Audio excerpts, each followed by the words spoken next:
Hello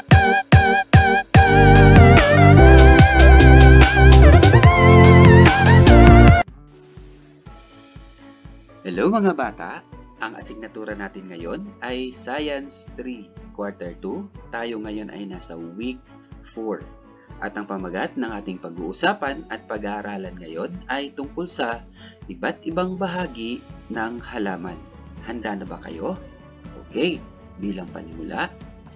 Ang halaman ay isang uri ng organismo na madalas nating nakikita kahit saang lugar tayo pumunta. Matatagpuan ang iba't ibang uri ng halaman sa iba't ibang lugar tulad ng mga water lily sa tubig ng lawa ng Laguna, bakawan o mangrove trees sa coastal area sa Cavite, puno ng niyog sa lupain ng Quezon, at mga orchids sa halamanan ng Bay at Los Baños sa Laguna. Ang iba't ibang uri ng halaman ay may magkakaparehong bahagi. May mga bahagi ng halaman na wala sa ibang halaman.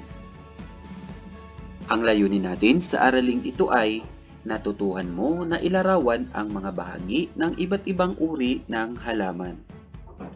Suriin ang mga larawan sa ibaba. Nakikilala mo ba ang mga ito? Ano ang masasabi mo sa mga bahagi ng mga halaman na nasa larawan A, B, C, at D? Sa A, papaya. B, coconut o niyog. C, gumamela. D, santan. Kung magmamasid ka sa komunidad, mapapansin mong maraming halaman ang may ugat, tangkay, dahon, bulaklak, at bunga tulad ng mga puno at gulay. May mga halamang hindi namumulaklak at namumunga, tulad ng fern at pine tree. Ngunit may mga ugat, tangkay at dahon din sila. Ang mga larawan sa itaas gaya ng papaya ay halamang namumulaklak na nagiging bunga, samantalang ang niyog ay nagtataglay ng maraming bulaklak sa isang tangkay na nagiging mga bunga. Ang mga halaman gaya ng gumamela at santan ay namumulaklak subalit ito ay hindi nagiging bunga. May iba't ibang bahagi ng mga halaman. Karamihan sa mga halaman ay may ugat, tangkay, dahon, bulaklak, at bunga. Pag-aralan ang larawan ng talong sa ibaba. Ito yung larawan ng talong at ito ang kanyang mga bahagi.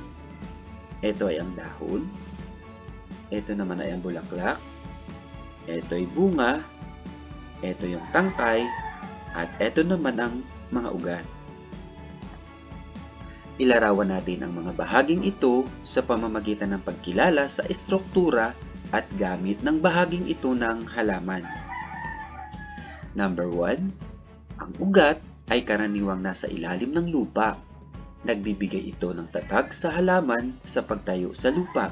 Sumisipsip ng tubig at mga mineral mula sa lupa upang padaluyin sa tangkay at mga dahon ng halaman. Ang halamang tulad ng karot, patatas at singkamas ay mga taproot system at may kakayahang mag-ipon ng tubig at starch sa kanilang mga ugat. May pangunahing ugat naman na umuusbong mula sa buto gaya ng malalaking puno at namumulaklak na halaman. Ang ilang mga halaman tulad ng palay, mais, tubo at damo ay mga mahihiblang ugat o mga fibrous root. Number 2, ang tangkay ang tumatangan sa halaman sa ibabaw ng lupa. Inaalalayan nito ang mga dahon, bulaklak at bunga ng halaman. Nagsisilbi itong daluyan ng tubig at ng iba pang sustansyang nagmumula sa mga ugat patungo sa iba't ibang bahagi ng mga halaman. Number 3, ang dahon ay ang malapad o istruktura o ang bahaging ibabaw nito ay sumasagap ng sikat ng araw. Number 4, ang bulaklak ang bahagi na tumutulong sa pagpaparami ng karamihan sa mga halaman o ang tinatawag na reproductive organ ng halaman. Ito ay isang kaakit-akit at makulay na bahagi ng halaman. Number 5.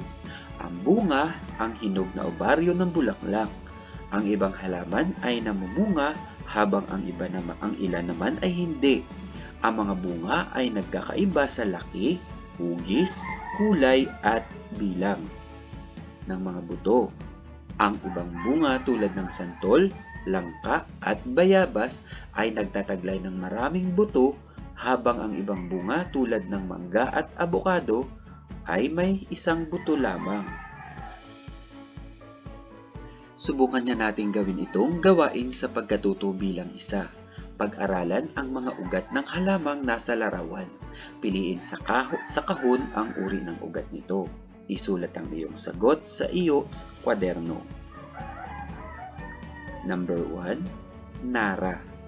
Ang nara ba ay mahihiblang ugat o fibrous root? B. Pangunahing ugat o C. Top root? At ang nara ay letter B. Pangunahing ugat. Number 2. Mansanas. Ang mansanas ay letter B. Ito din ay pangunahing ugat. Number 3, damo.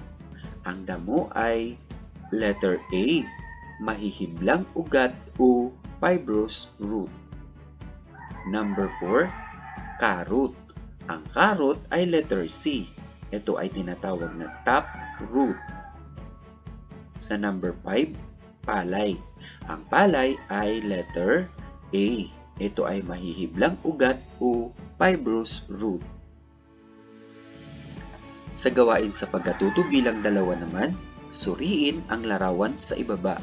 Piliin sa kahon ang bahagi ng halaman kung saan nakaturo ang palaso o arrow. Isulat ang sagot sa kwaderno. Ito ay sa number 1, bulaklak. Sa number 2 naman, ito ay bunga. Sa number 3, ito ay dahon. Number 4 ay tangkay at ang number 5 ay ugat. Sa gawain sa pagkatuto bilang 3, iguhit ang paborito mong halaman sa iyong kwaderno. Tukuyin at ilarawan ang mga bahagi nito. At halimbawa ng kasagutan sa gawain ito ay ganito. Ito ay ang bulaklak. Ito naman yung kanyang dahon. Ito naman yung kanyang tangkay. Ito ang kanyang bunga. At ito naman ang kanyang mga ugat. Ayan, sana may natutunan na naman kayo sa isa nating aralin ito. Hanggang sa muli, ang ating sanggunian ay Science 3, Quarter 2, Week 4. We vote for A, Learner's Material. Thank you for watching and God bless everyone.